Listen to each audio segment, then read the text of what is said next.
panon berem siki saga leungeunna seukeut lelancip gobang diplasan badan palapah gedang arkidam jante arkidam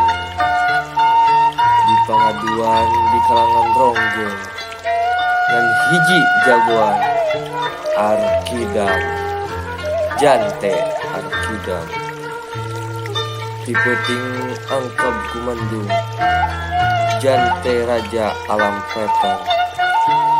matek aji panarawangan manjing kaliang sosorotin sinar jeruji besi pakgade milai kuramona tipeuting ngadaling wangi jante raja dina tayuban ngagak-gak seuri ngibingan ronggeng mantri polisi aliuk kadio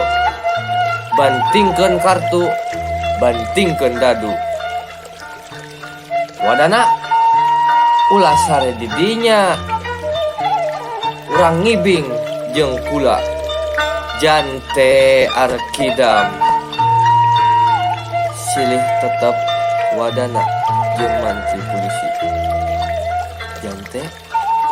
jante arkidam ngabongkar pakgade puting tadi ayeuna makalayangan dinu tayuban anya kaula jante arkidam sing saha nu wani maju rek ditigas leungeunna kula lalancip pedang ngahep-hep sapang lalajoan neuteup ka jante nu matana ngembang merah kunaon neuteup ka kula teruskeun ngibing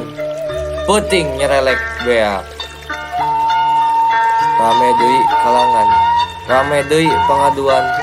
jante masih ngibing ngelempang salendang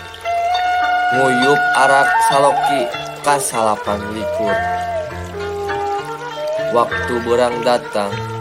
jante ngagoler diburu ku mantri polisi jante arkidam nusa kambangan ngagisik hayang sidik jante mencong mantri polisi ki mantri tindakan andika lelewa bikang ngabokong jaman nu kersare arkidam ditalikung leungeunna dua sorot matana ngentab seunean samemeh beak poe kahiji